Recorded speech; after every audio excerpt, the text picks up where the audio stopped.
The best way to learn a language? Immersion, living where the language is spoken and using it every day. But if that's not in the cards for you this year, you can still learn a language the second best way, and that's with Babbel. Be a better you in 2024 with Babbel, the science-backed language learning app that actually works. Don't pay hundreds of dollars for private tutors or waste hours on apps that don't really help you speak the language.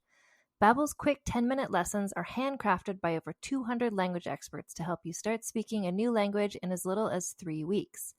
Babbel's designed by real people for real conversations. Babbel's tips and tools are approachable, accessible, rooted in real-life situations, and delivered with conversation-based teaching so you're ready to practice what you've learned in the real world. For instance, I've been using Babbel's convenient courses to help me learn basic conversational skills in German while I'm getting ready for a little trip I'm planning. It's not a language I'd ever studied before, but I find the lessons really easy and kind of like hand-holding me through learning a completely new language to me. And it's reassuring to know that with the help of Babbel, I'll be able to greet people, order food, and ask for directions without having to consult language apps while I'm in Deutschland. I'm still learning. Studies from Yale, Michigan State University, and others continue to prove Babbel is better. One study found that using Babbel for 15 hours is equivalent to a full semester at college. Babbel has over 16 million subscriptions sold. Plus, all of Babbel's 14 award-winning language courses are backed by their 20-day money-back guarantee. Here's a special limited-time deal for our listeners. Right now, get up to 60% off your Babbel subscription, but only for our listeners at babbel.com/vulgar. Get up to 60% off at babbel.com/vulgar, spelled BABBEL.com/vulgar. Rules and restrictions may apply. Do you know what lies within nothing? No. Do you know where it ends? Do you want to know? Yes. Counterbalance, a high fantasy audio drama. Season 2, coming 15th of October 2023. Learn more on trilunas.com.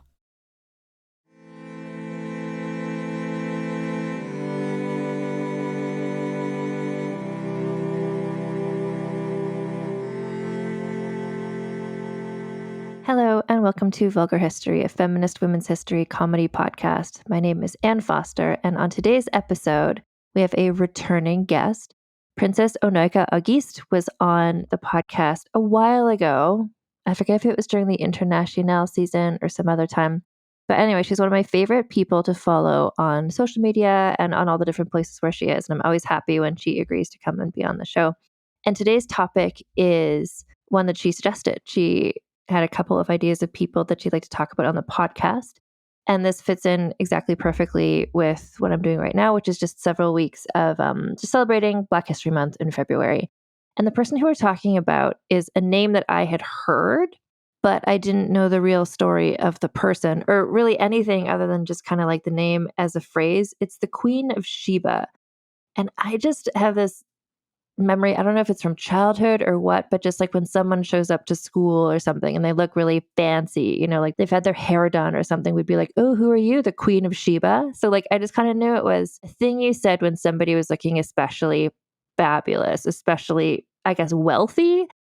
But turns out, Queen of Sheba, real person.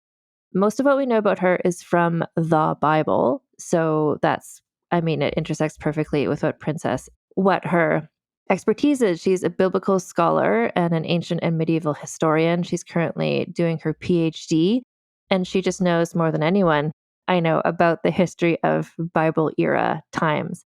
And so I really hope you enjoy this chat with Princess O'Nika Auguste about the Queen of Sheba.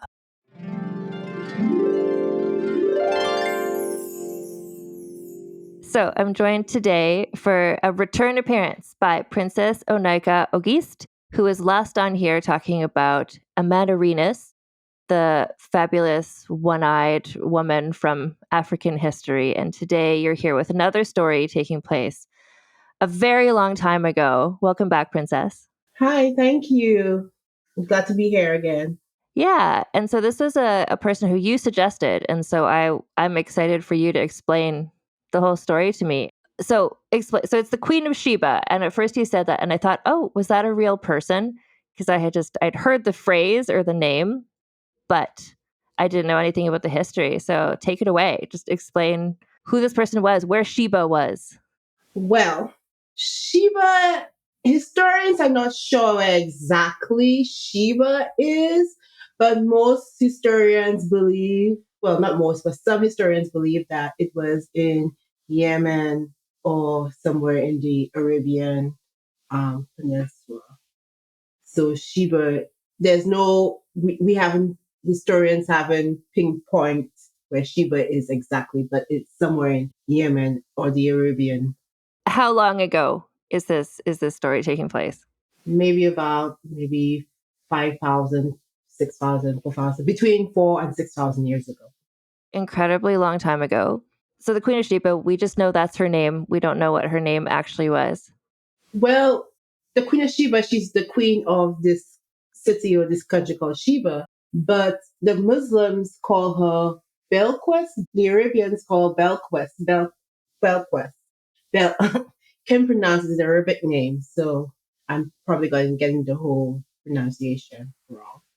Yeah, I mean, we're doing the best we can about names of people from an incredibly long time ago.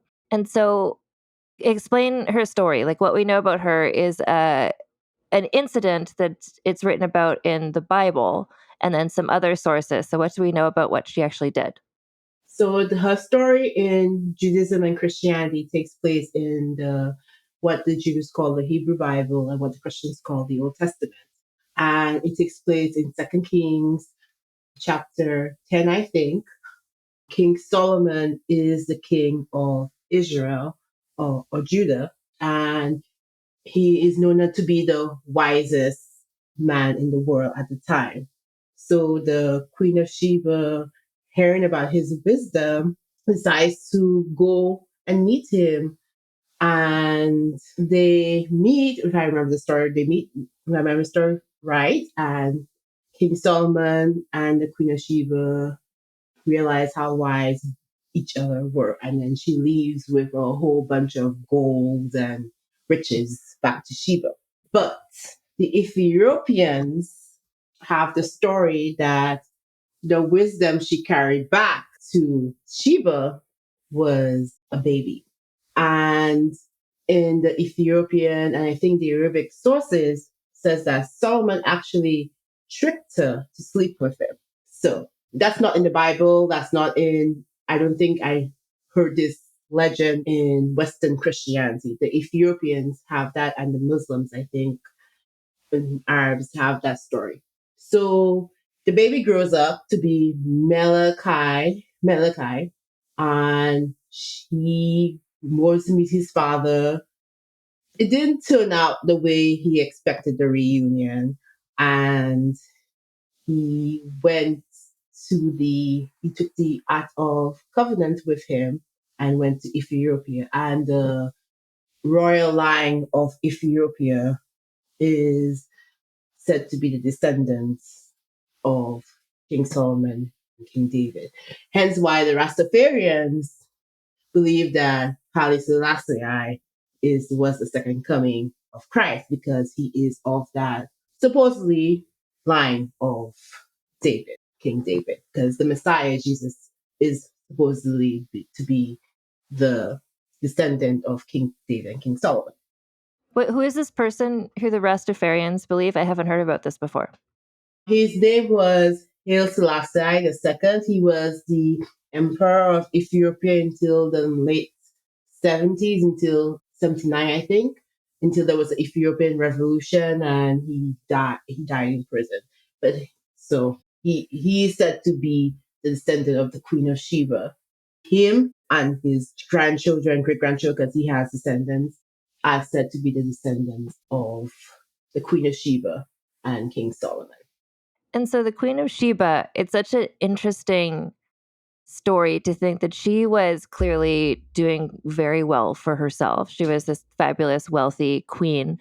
And then she's just intrigued to hear that Solomon, that she just wants to meet him. She said, oh, he's really wise. I'm going to go there. And she she gives him some riddles or something just to be like, how smart are you really? Yeah. And I think, my personal opinion, I think that the Bible is just using that, saying that, oh, she's impressed with Solomon, to actually debunk that women could be smart, and to also put forward the idea that to gain wisdom, a woman must go to a man. I don't necessarily think that she necessarily was impressed. I think that story is the Bible, biblical writer's way of saying, oh, this women need a man to tell them what wisdom is, what philosophy is, how to be smart and everything. But I think in the biblical story too, that she her giving him the riddles actually shows her intelligence and her agency. And I think she was also testing him. And I think at the end of the day, I don't necessarily believe that went back to Sheba was a baby, but I think she left with the idea that he's not as smart as everyone claims to be. It's such an interesting and fascinating, and because that's like the one, at least just in the Bible, that's she just kind of blows into town, and I think it talks about she's like so wealthy and she's got such an entourage with her and everything, and she's just like, okay, are you smart? Like, let's see. And then she just leaves. It's like, okay. Her leaving just, to me, interprets that, oh, everyone claims that this guy is a big, handsome and smart and intelligent, the wisest man, the richest man in the world. But I'm just like, she just got up and left. And she's like, he's not as smart as everyone makes him out to be. Yeah, yeah. And I think a lot of people don't take that angle with the story. Everybody believes that, oh, she realized that he was just so smart. But if she realized that he was just so smart, she wouldn't have just up and leave after the riddles. So I think people interpret her story as a way of keeping the patriarchy and keeping people from finding out that in other cultural societies in the Arabian Peninsula and in Yemen, that there were women who had rights and who were powerful and who were wise. I mean, the Arabian Peninsula has birthed women who stood up to even to the might of Rome. So it showed, I think that the biblical writer was trying to make sure that men are in dominance and nobody should know about these foreign. Because if you look at the whole kings in the story of Solomon, you realize the biblical story says that him marrying and talking to foreign women was his downfall. It's not a part of the Bible I know very well, but that's interesting. So there's other foreign women that become involved in the story of Solomon. Yes, he marries them and he takes upon their practices of their worship, their gods and goddesses and their religion. He incorporates his wife's religion into the kingdom of Israel, and they blame the foreign women for his downfall. But the Queen of Sheba's story is a little different from the other versions, saying that he marrying or interacting with different foreign women, it brings his downfall in the eyes of God. He displeases God. The Queen of Sheba is kind of like the stories that, oh, this man, this woman, this powerful rich woman, even though she didn't bring the downfall of him, she actually adheres to his dominance, to his wisdom, to his patriarchy, that he is the wisest of them all.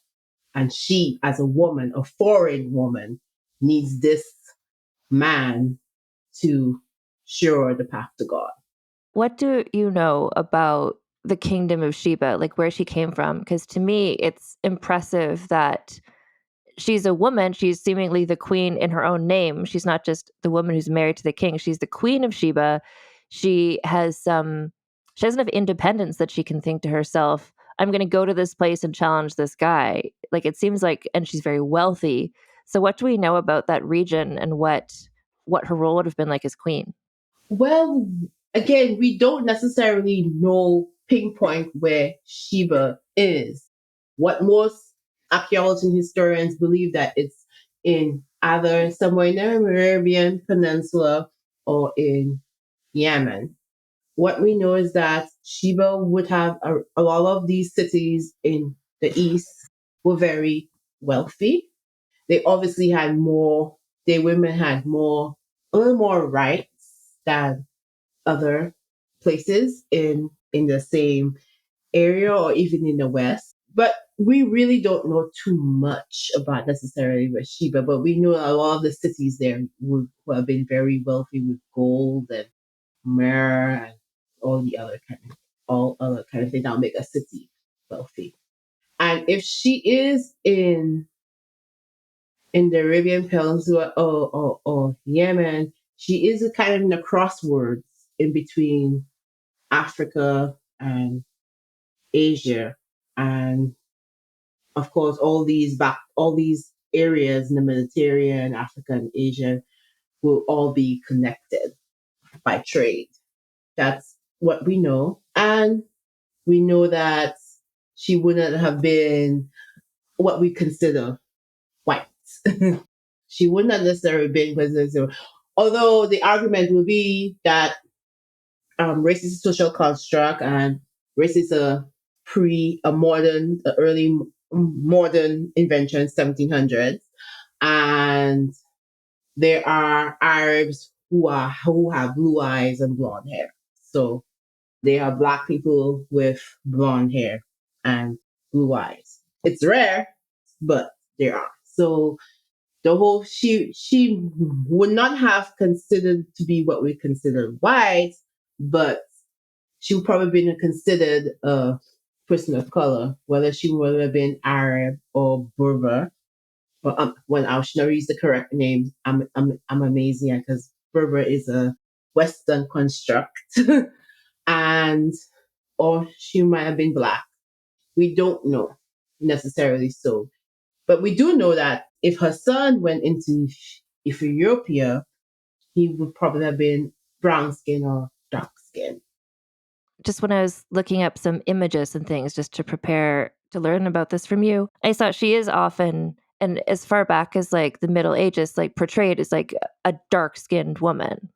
Yes, she is. And I'm very happy to see that at least she is portrayed as a person of color, black woman, because most women in the Bible, if they're evil, they're usually depicted as not white, but of a different ethnicity or race. Or if they're not depicted as a different ethnicity or race, they're depicted as seductress or harlots or witches or whatever.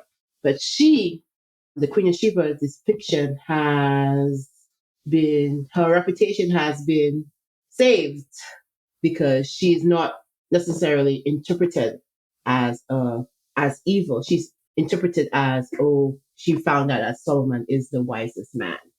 And I think there might have been in the Renaissance and medieval ages that they had depiction of her and Solomon as lovers, but I think it's in the 20th century Hollywood started bringing the idea of the Ethiopian and Yemen Muslim story that she and Solomon were lovers and they produced a child. Yeah, I don't remember. Sorry, I don't remember exactly the. I'm sure you know the image that I'm thinking of. It's a very, very old, like medieval image of like a very dark complexioned woman wearing a crown. And I just thought you don't. I have not often seen person with that complexion shown as a fabulous queen in artwork from that period. Like that seems really kind of just cool to me. It's unusual. The medieval and even the Renaissance period, they didn't think of dark skin and black people the same way that the modern society thought about black people. I mean, the Tudors in the Tudor dynasty, they were rich black people. Even before that, they were rich black people. There was, I think one of the English princes, Edward the Black Prince, his mother is is said to have been of a different ethnicity. We don't know, but people say it's legend, but you never know. And back then, everybody was trading with Asia, East Asia, North Africa, Ethiopia. It wasn't. I mean, there of course there was issues of maybe racism. I'm not saying there wasn't racism or whatever, but not in the way that we know it now. So you see a lot of the medieval depictions and even the Renaissance depictions of Black people. If you go to the Catholic Church, you see the Vatican has people of color in there that date back from generations. So I think for us in the 20th and 21st centuries, it's a shock to see people of color depicted like that. But for the medieval artists or the Renaissance artists, might not have necessarily been a shock to depict a woman of that color. Yeah, because it was, this is something that I come across when I'm reading about, I don't know, say pre 1700s history. Everything was about where are you from? What is your culture? So it's like you're from this country, you're from this country, and that's where it's not quite racism, but it's just kind of like that's how people were judged. So it's not specifically the color of the skin. It's just, oh, you're from that country, you're from that country. And so it's a different way of looking at things from how we look at things now. Racism as we know it entered post 1700s. So with slavery, with the enslavement of West Africans.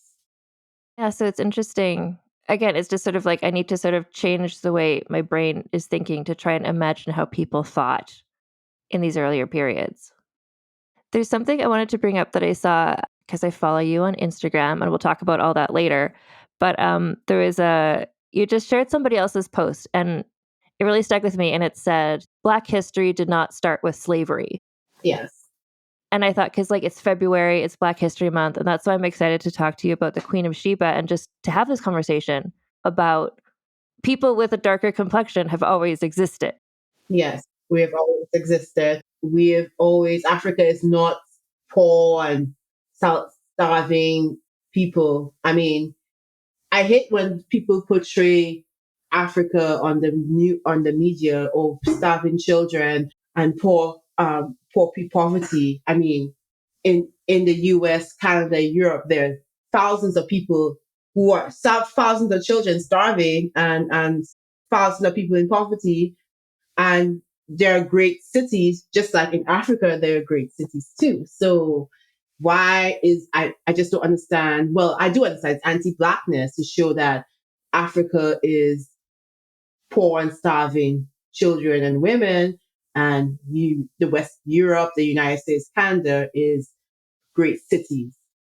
Even though that you probably can go walk down the streets in one of those major cities in these places and see children starving and poverty. And it relates back to, I would think it's similar to how history is looked at.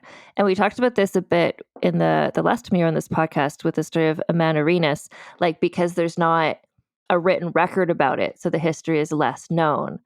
But so I think if there's a common perception that African history, that Black history kind of started with the slave trade, it's like, no. Like there was, it's the oldest civilizations on earth were from Africa. So like, Yeah. And again, to bring back the Rastafarians and Haile Selassie, this woman, if it is true that she and Solomon did conceive a child, this woman raised this baby and sent him. Well, he decided to go, according to the legend, he decided to go to Ethiopia and sent him, and they made a whole dynasty that ended just recently in our history. The descendant of King David no longer is on the throne of Ethiopia, but they are descendants still going on of the Ethiopian royal family. So the fact is also the Ethiopian church is the oldest Christian denomination. Both the Ethiopian, because the Ethiopian church is the oldest Christian denomination, and then the Catholic Church comes second, of course. The Roman Church comes second. It wasn't known as the Catholic Church, but it was known as the Roman Church comes second. So you can go back if we want to trace back the line of Christianity, if we believe in the Messianic prophecies of the Old Testament, Christianity can go back from the Queen of Sheba. I think that's something that, again, I can't speak for other people, to speak for myself, but I think my knowledge of, biblical era history is just similar to other people in that I just kind of what movies are shown on TV or just kind of like what I sort of imagine based on things I've seen. And the African continent, I think, is never part of that. It's always kind of like Rome and, Israel region. But like, of course, like you were saying, there's so much trade, there's so much cultural exchange. Yeah. So just thinking about, oh no, there was lots of stuff happening on the African continent at the same time. And places like Yemen are really close. Like that is considered sometimes part of the Middle East as well. And to move away a bit from the Queen of Sheba, Moses married a black woman after his wife died. And an Ethiopian eunuch came to see, in Acts 9. Can't remember whether it was Peter or came to see Philip was one of the disciples of Jesus, and the Queen of Ethiopia, they didn't say her name, sent her eunuch to meet Philip. The Ethiopian eunuch was baptized. So we're going this. The Queen of Sheba, if the Queen of Sheba and Solomon had a child, this child went to Ethiopia. And we know that in Ethiopia, women had rights and women were on the throne. Sometimes, I think they say sometimes Kush could be considered part of Ethiopia sometimes. It's because the whole boundaries of where countries start is a Western European thing. So you cannot really tell where Sudan or Ethiopia ends because it's a Western construct. Actually, it was the Europeans who, in the 19th century, the 18th century, went and divide Africa, and remember the scramble for Africa. So those countries and boundaries are Western constructs. So this queen taught her son, and which he decided to teach his descendants that women are equal. That's part of what I find really important about this story is that sense of like that she is a queen ruling in her own name. She has autonomy. This is how she teaches her son. This is what cultures were like. Because again, in terms of ancient history, the most famous cultures we know about are like ancient Rome, ancient Greece, ancient Egypt. And those are places where women did not have as much autonomy and as much rights. And so people like me can assume like, oh, in the ancient times, everywhere was like that. Women haven't had rights. But in fact, like these cultures, like in Ethiopia and wherever Sheba was, like it was different. We just don't know the details about it. And I think that's important, especially today, just looking at the situation with women's rights all around the world to show that no, there's always been places where women have rights. It's not a modern idea. In fact, it's an ancient idea. Yeah, and the fact is, if she was not a queen ruling in her own right, the Bible would have said she was the wife of so and so of Sheba. So she definitely is a queen in her own right. Because usually when it's a wife of a king, the Bible say Jezebel, the wife, Phoenician princess, wife of Ahab or whoever, they would have said that she was a wife of a king. So she was a ruling queen in her own right. I assume that she was because I believe the biblical writer will have made sure that I think it's a he, will have said that she is the wife of so and so. Sorry, I was just going to say, because things like the time period that I study a lot is like the Tudor history. And, when Elizabeth became queen, people were unsure about that. They're like, oh, a queen being in charge? I don't know. This is pretty weird. But literally in the Bible, which is a text that they looked at and took very seriously back then, there's examples like this of women were queens. It's not a new idea at that point. No, it's not. It's not a new idea at this point. I wish we knew more about her, but I'm inclined to believe that the Muslims, the Arabs, and the Ethiopian church have more documents. There is a rumor, a legend. The Ethiopian church believe it is the Ark of the Covenant. So when the Queen of Sheba sent her son to meet his father, the reunion did not go as planned, and Malachi, I forgot his pronounced, took the Ark of Covenant from his father and fled to Ethiopia. And it's in the church in Ethiopia and nobody has seen it. And the Ark of the Covenant, remind me, I just know that it's in the Indiana Jones movie, but what is it? What is the significance of the Ark of the Covenant? Okay, so if you go back to the first 5 books of the Bible, and when they leave Egypt, that's not necessarily historically accurate to the Exodus. I'm just going to say that. It's not necessary. They probably had Semitic peoples leave Egypt, but not in the mass scales as the Bible says it did.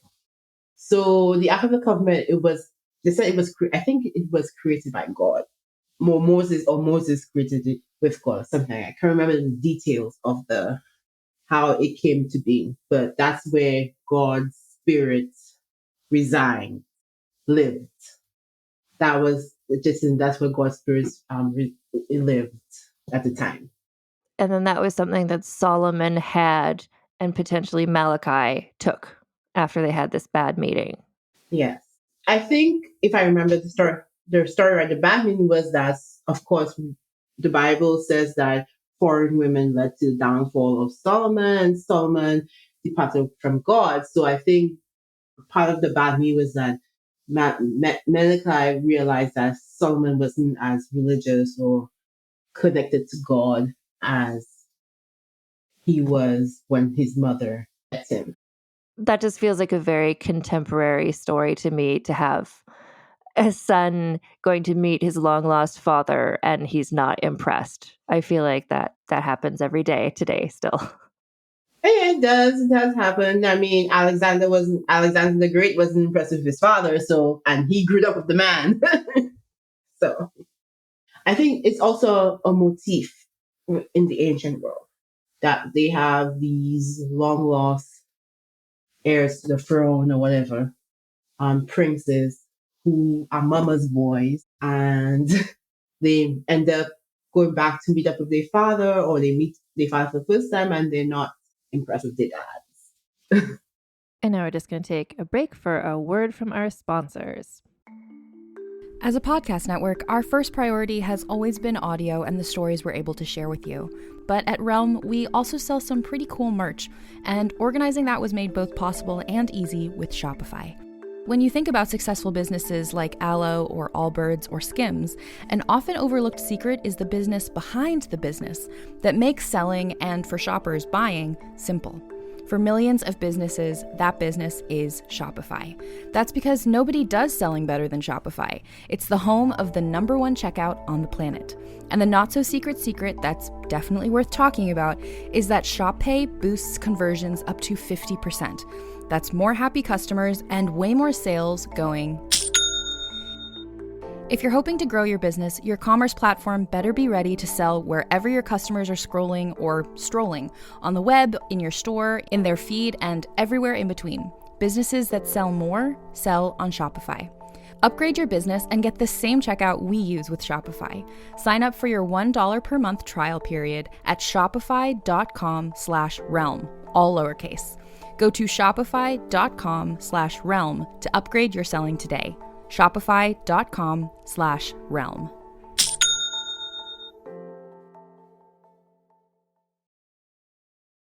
Hi, I'm Jennifer, a co-founder of the Go Kid Go network. At Go Kid Go, putting kids first is at the heart of every show that we produce. That's why we're so excited to introduce a brand new show to our network called The Search for the Silver Lining, a fantasy adventure series about a spirited young girl named Isla who time travels to the mythical land of Camelot. During her journey, Isla meets new friends, including King Arthur and his Knights of the Round Table, and learns valuable life lessons with every quest, sword fight, and dragon ride. Positive and uplifting stories remind us all about the importance of kindness, friendship, honesty, and positivity. Join me and an all-star cast of actors including Liam Neeson, Emily Blunt, Kristen Bell, Chris Hemsworth, among many others, in welcoming the Search for the Silver Lining podcast to the Go Kid Go network by listening today. Look for the Search for the Silver Lining on Spotify, Apple, or wherever you get your podcasts. People often look at me with confusion when I ask them what their only one in the room story is. They think it has to be like mine, where I went to a 600-person event and discovered that I was the only Black person there. I know.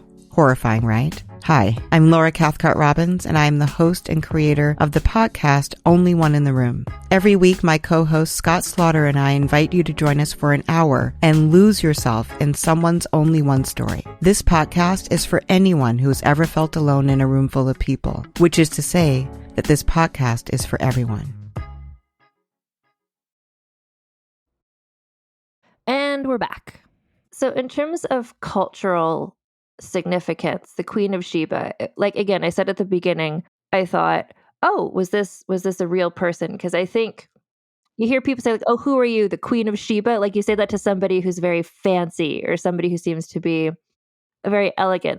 What's the cultural significance of this figure in your experience or in your research?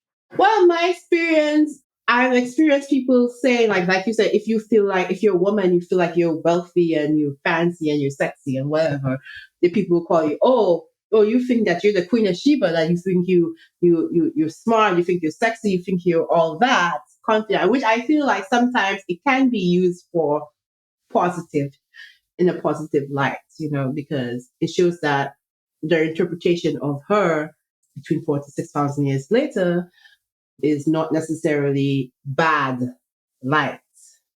And actually, I feel like I would take it as a compliment if somebody says, oh, you think you're a Queen of Sheba. Oh?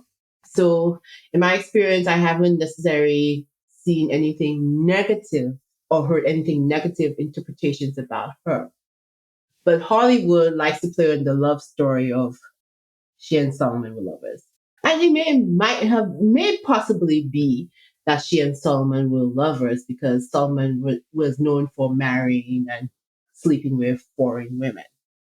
So it's possible that they probably did commune.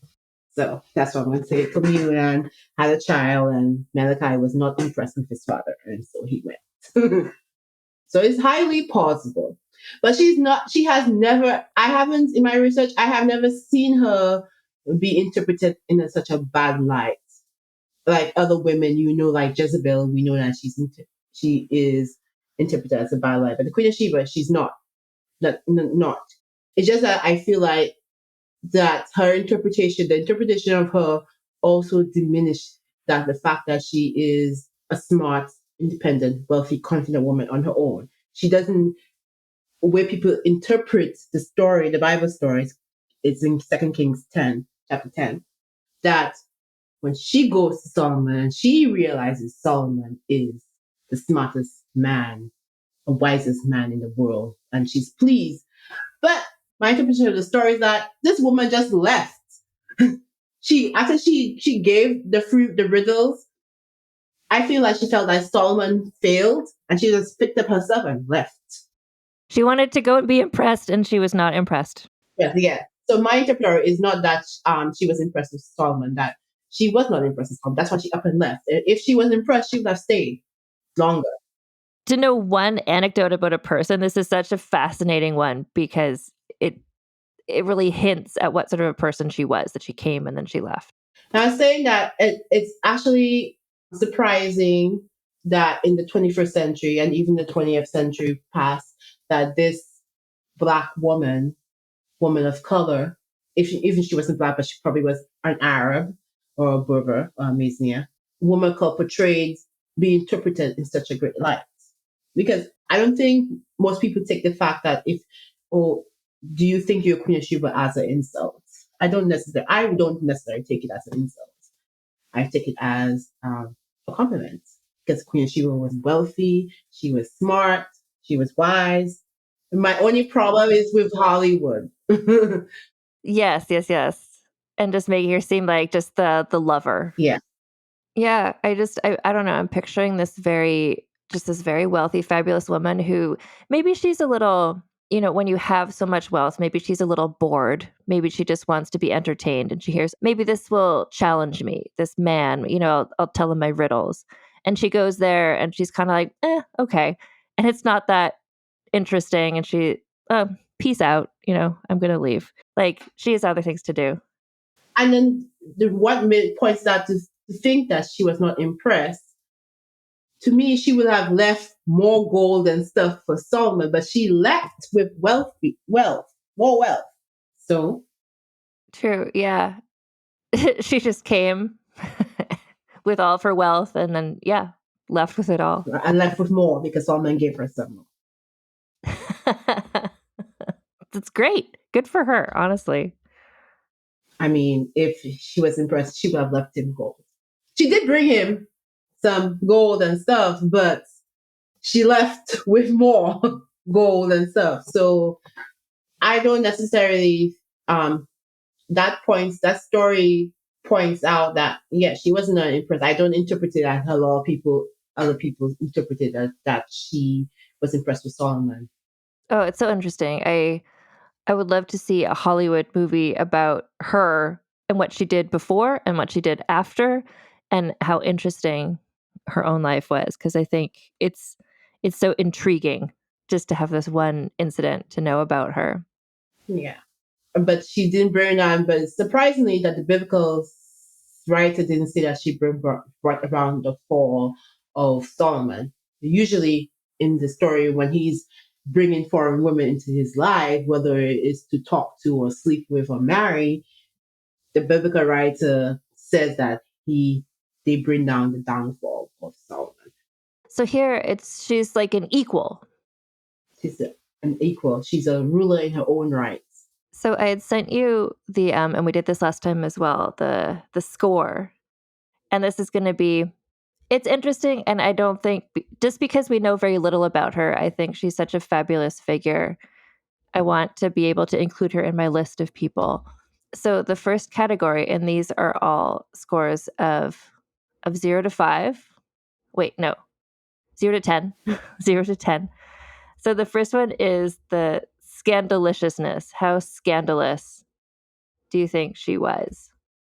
Well, since she is a ruler in her own right in a patriarchal world, especially in a patriarchal ancient Israel, who only had male kings, I think she's scandalous. And because of the story by the Ethiopians and the Arabs that she and Solomon were lovers and they had a son without being married, that's scandalous. Well, and I think too, you're saying that the way that many people interpret this story as saying that she went there and she saw him and she was impressed by him. I don't know. So that she just kind of came in as this like exotic outsider. So for scandaliciousness on 0 to 10, where would you put her? I'll put her 6 because, again, we don't know much about her, but from how she's interpreted of being this woman in her own right going to a patriarchal place, that's pretty scandalous. And to up and leave just like that, that's scandalous. And the fact that she and Solomon had a child without being married, that's pretty scandalous. So 6. Yeah, I think fair. So the next category is the scheminess. And this can also be like, how intelligent was she? How capable was she? And I think I would imagine, being the female leader of this country, I'm sure she had to put up with a lot of nonsense from people who challenged her. So to stay in that role and to be as confident in the role that she could leave Sheba and just for this kind of fun little trip kind of means that she must have been successful. People must have regarded her as somebody that you're not going to betray, somebody that you're not going to cross. And the fact that she was able to leave and give Solomon riddles. That she So, thought of the riddles. yeah. Yeah. So on a 0 to 10, where would you put her for scheminess? I'll put her a 7. I think so. I think that's a lot of what the story is about is just her intelligence and her coming up with the riddles and wanting to challenge him. And that speaks to the fact that she wanted to find somebody. Equal. Yeah. And it sounds like she did not. So significance. And this is, I'm curious to see what you're going to say about this, because it's not just the significance at the time, like she was a queen, she was notable, but also the fact she's in the Bible and the fact that people today still know, like, oh, you're the Queen of Sheba. Like her name is still known, even though we don't know much about her. Like, where do you put her for significance? I put her a 9, just because that people still say, if you think you're a Queen of Sheba, and the fact that her descendants are still around, and they were on a throne of Ethiopia until 1970, 1979, somewhere around there. They were on the throne of Ethiopia. So, and the fact that the Rastafarians believe that her descendant, Haile Selassie II, is the second coming of Christ. She's very smart. Definitely. And then the final category is the sexism bonus. So this is where we give bonus points to see, like, how much more could she have done if not for the sexism. And it sounds to me like, from what you've said, in her time, she was doing just fine. She's doing great being the Queen of Sheba. But I think where the sexism might come in is, again, what you've said about how scholars have interpreted her being like, oh, they must have been lovers. Oh, she must have been so in awe of his intellect. So people are interpreting her in a sexist way. Yes, they are. They think, oh, she and someone were lovers. Oh, she's in awe of someone. Maybe that the fact that, no, she's not in awe. The proper interpretation is that she's not in awe of someone. She probably thought that he was dumb. He was stupid. He was not wise. So, yeah. So if on a 0 to 10, how much do you think sexism applies to her story? 9. I guess. Yeah. I'm just going to do some quick math. So her total score is a 31 out of 40. Not bad. Which is great for somebody about we know so little. Yeah. But because what we know is so impressive. I just want to see where Aman Arenas. Yeah, and Aman Arenas, sorry, I forgot how to pronounce her name. But who we talked about before, she got a 32. Yeah. So they're very close to each other, which also we know very little about her, but what we know is really cool. But the thing about Amerinus is the fact that if we are able to decipher the Christianite language, we probably would find more. Right. The information is there. We just haven't translated it yet. Yeah. And that's the thing, too, about a lot of the history that we know depends on finding written records or being able to translate the written records. So we know so much about ancient Rome, for instance, because they wrote everything and they were using Latin. And that's a language that people are able to translate. But yeah, other cultures, it doesn't mean that they weren't there doing impressive things. It just means we haven't been able to find the records or learn about them. We know about ancient Egypt because they were down everything, but then we were able to decipher the ancient Egypt language. Yeah.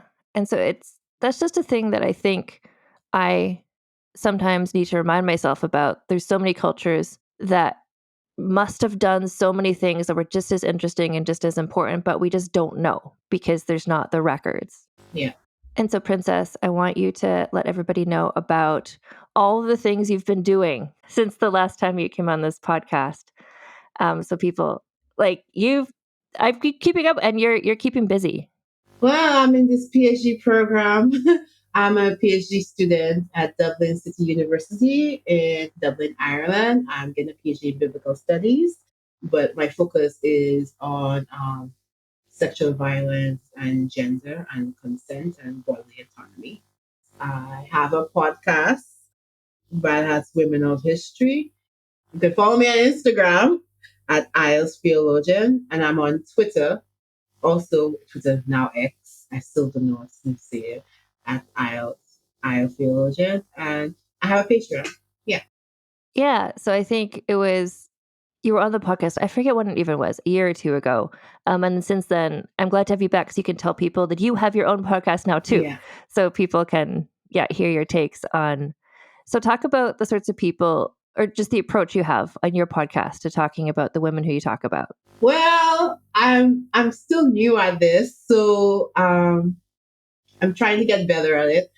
My approach is basically give the history and just insert my opinion. Yeah.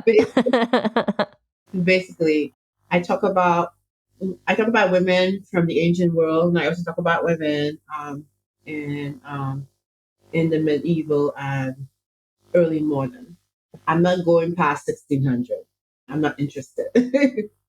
There are women who are very interested in post 1700, but I kind of like the women before that. Mm-hmm. No, exactly. It's overwhelming looking at history. I need to. That's why when I do sort of a project, I take a season and I just do an era because otherwise it's just overwhelming. How do you choose?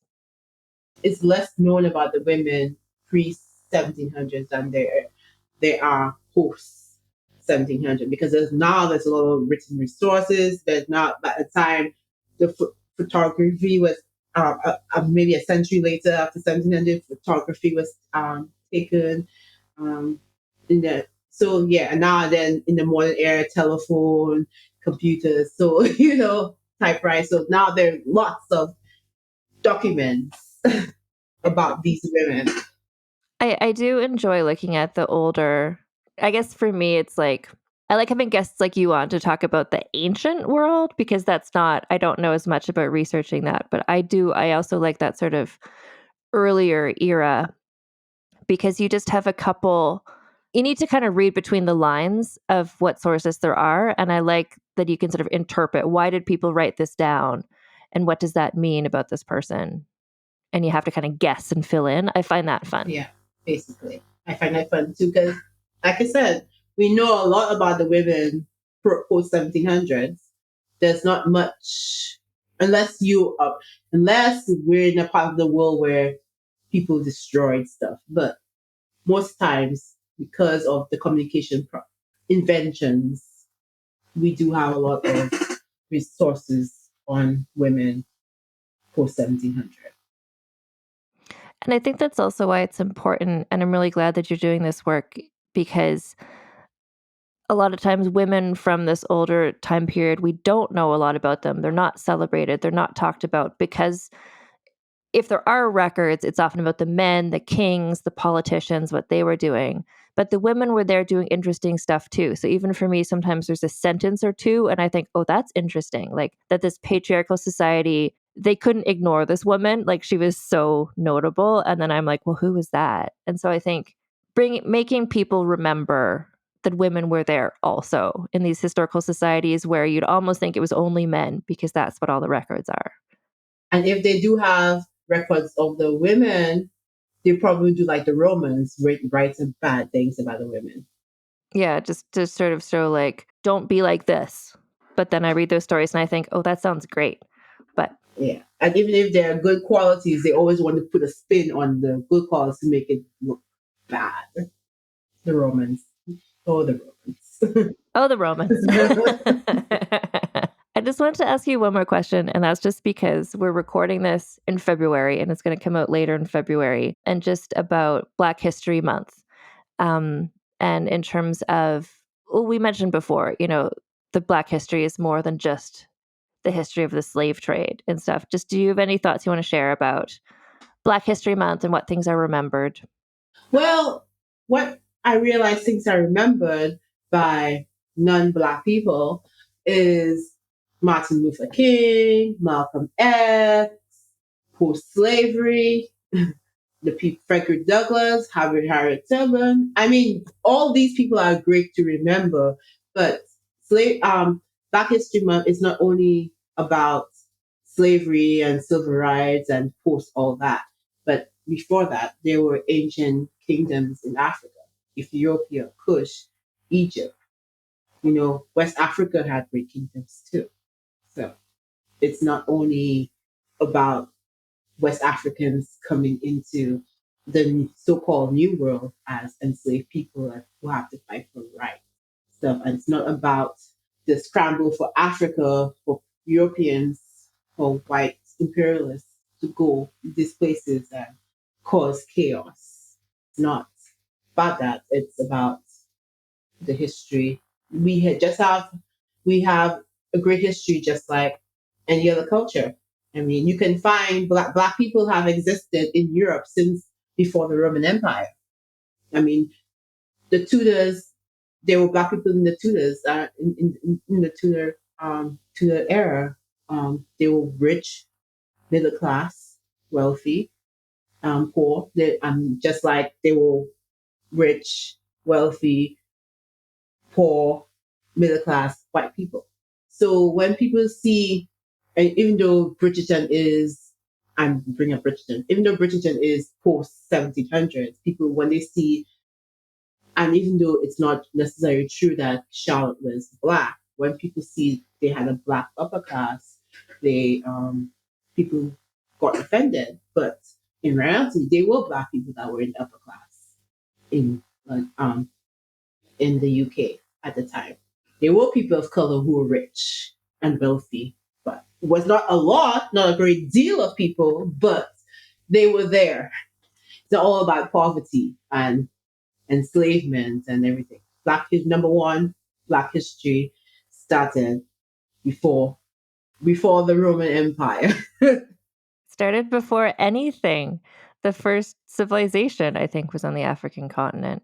Ancient Egypt. And genetically, we all came from Eve in East Africa. No, thank you. Because again, I saw just you had reposted this thing on Instagram, and I thought I wanted to get you to talk about that. Exactly what you just said. Yeah, the Black history is human history. It's from the beginning of humans. Yeah. And I wish people would stop, and even Hollywood will stop doing these white savior movies or this slave and I mean, of course, there were white people that helped out. I'm not saying no, but black people took on their own liberation, and white savior movies. I'm tired of seeing movies that make out. So if you look at the Oscars and who won, the black people who won the Oscars, Halle Berry won the Oscar because she portrayed a whore. Sorry. Denzel Washington won an Oscar.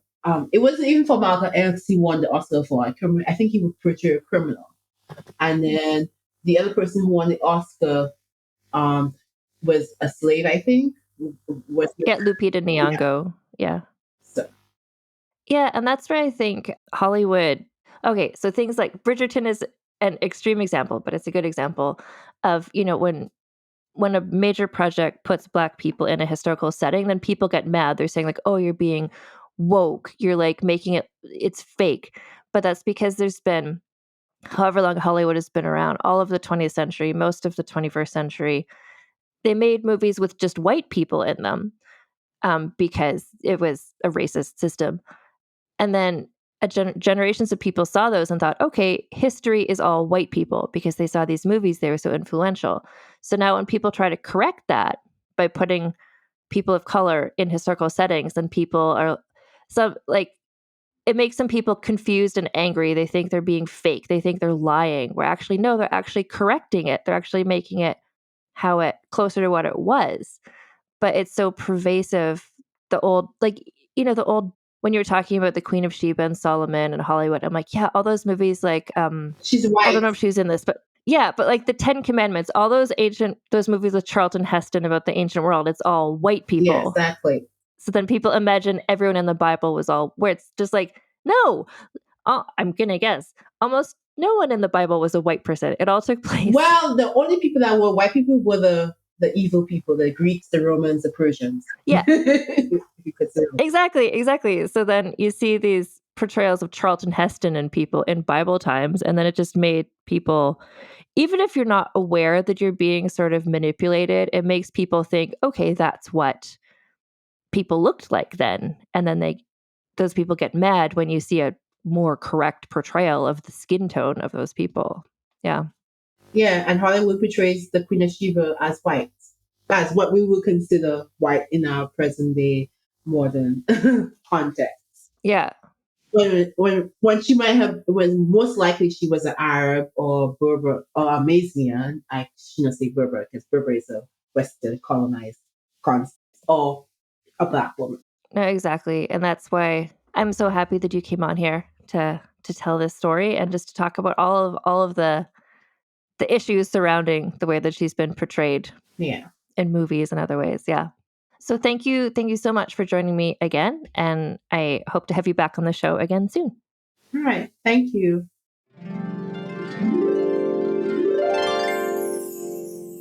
So again, thank you so much to Princess O'Nika Auguste for coming on this podcast again to share all of her knowledge with us about the Queen of Sheba. And she mentioned she's got lots of things where you can follow her. So what I'm going to do is I'm going to put a link in the show notes to her link tree, which has a link to all of the things. But basically, she's got a Patreon, she's got a Substack, she's on various social medias, and she has her own podcast, Badass Women of History, which everybody should follow and listen to because I love her approach to history and to feminism and to all the intersectionalities that she talks about. And so this is Vulgar History, a podcast that you're all listening to. So we scored the Queen of Sheba. She got a 31. If you want to see where that lands her, if you want to see the list of all of the people we've talked about on the podcast, which is like, I don't even know how many people it is. The Scandalicious scale is available on my website, which is vulgarhistory.com. That's also where you can go. There's a form there where if you'd like to contact me about various things, if you have suggestions for somebody you want to hear on the podcast or feedback, comments, concerns, compliments, you can fill out that form there on vulgarhistory.com. You can also support this podcast / me on my Patreon, which is patreon.com/AnnFosterWriter. So for $1 a month, you get early ad-free access to all episodes, as well as ad-free access to the whole archive, to all the back catalog of the 137 episodes or whatever there are. If you want to get a little bit more, for $5 or more a month, you get access to the ad-free archive, early access to episodes, as well as bonus episodes of Vulgar Piece Theater, which is where I talk about costume dramas in like 2 to 3 hour podcasts with my friends Allison Epstein and Lanoa Johnson. Our most recent episode, and I think it'll be landing just at around the same time this episode comes out, we talked about Bill and Ted's Excellent Adventure, which you might not think of as a costume drama, but in fact, it's one of the most historically accurate costumed dramas, apparently. Anyway, I also do episodes every now and then. So this asshole where I talk about shitty men from history coming up next month, I hope, is going to be the long-awaited So This Asshole John Knox episode. So anyway, you get access to all of those, the new ones and all the archive older ones, Vulgar Piece Theater and So This Asshole, for a $5 a month membership on my Patreon. And also, if you just want to hear the Bill and Ted's Excellent Adventure episode or some of the other, if you just want to do a one-off thing instead of a membership, for $5, one-time payment, you can just purchase that. And that's available at patreon.com/AnnFosterWriter. And I do want to mention our brand partner. I haven't mentioned this in a minute, but when we're talking about the ancient world, I kind of have to. So Common Era Jewelry is a 100% woman-owned business using recycled gold and making all of their pieces made to order. So there's little to no waste. When you place an order, they manufacture it, is basically what's going on with them. The pieces are entirely made in New York City. Everyone involved has healthcare and good wages. What do they make, you might ask? So their designs are all inspired by classical mythology. So it's like necklaces, it's rings, and they're inspired by classical mythology and women from history, including their latest collection, which is all about difficult women. And so Tori, who owns this brand, has been getting these weird comments lately from people who are like, how dare you call women difficult? This is misogynist. And it's just like, is this bots? Like, what is happening? Like, it's basically her way of saying tits out women, which we all understand to be like, these are women who have been seen in history as problematic, and actually we kind of stan them. Anyway, so this collection includes people from mythology, including some people who've talked about on the show from history as well, like Boudica, Cleopatra, Agrippina. She also has a necklace with Anne Boleyn, who's like not so much from classical history, but like, you know, we'll allow it. There's also mythological women like Medusa and Aphrodite are involved. And actually, if you look at the Difficult Women collection, there's a woman in that collection who I'm working on an episode about coming up shortly. So that's like a little Easter egg for you. Their pieces are available in solid gold as well as more affordable gold vermeil. And because they are a brand partner, Vulgar History listeners can always get 15% off all items from Common Era by going to commonera.com/vulgar or using code VULGAR at checkout. So that's commonera.com/vulgar or using code VULGAR at checkout. And if you want to get some merch from Vulgar History, that's vulgarhistory.com/store. Or if you're outside the US, shipping is a bit better at vulgarhistory.redbubble.com. You can keep up with me and this podcast on my Instagram, where pretty regularly I'm dropping some hints and answering questions about what season 7 is going to be about. So if you want to learn about that, Instagram is where I am, Vulgar History Pod. Oh, and I forgot to say, the Patreon of it all. So anybody who joins at the $5 or more level can join the Discord, which is the Vulgar History Salon International. I'm on there a lot too. We just chat about lots of things. The Traders is a recent thing that I'm compulsively interested in. But other things, if you just want to hang out with me and other members of the Tits Out Brigade, you can join the Discord when you join the Patreon for at least $5 or more a month. Transcripts of all recent episodes are available, or of some recent episodes we're working our way through, are available at vulgarhistory.com. Thank you to Evelyn Malik for providing these transcripts. And something else I want to say. So the last several weeks I've been doing, talking about Black history. And so if you want to read more about the people who've been talking about in these episodes, Black history in general. So I made a list. I have all kinds of book lists. If you go to my bookshop page, which is bookshop.org/shop/ I'll look it up. I'll put it in the show notes. Anyway, I made a list on my bookshop page. There's lists there of here's all the books that I've mentioned on the show ever. There's a list of all the authors who I've interviewed. There's a list of all the references I used for various seasons. And there's a new list there that is Black history. So it features books that are ones who I've interviewed the authors on the show. So the books by Patterson Joseph, Vanessa Riley, Vanessa Miller, other Black authors writing about Black history are on this list, as well as just books about Black history that I recommend. Anyway, so it's bookshop.org/shop/vulgar history. I'll put that in the show notes because I just said that 17 different times. Anyway, that's all the things. Next week, I'll be back with another episode, and I'll give you a hint that I believe, if everything works out as I'm scheduling it, next week's episode is going to be the return of someone who we've talked about before, someone who I am a huge fan of, a historical person, but I've never done an episode about this person before. So I'm excited to dive into one of my faves, one of my problematic faves from history next week. Anyway, until then, my friends, keep your pants on and your tits out. Vulgar History is hosted, written, and researched by Anne Foster and edited by Christina Lumagi.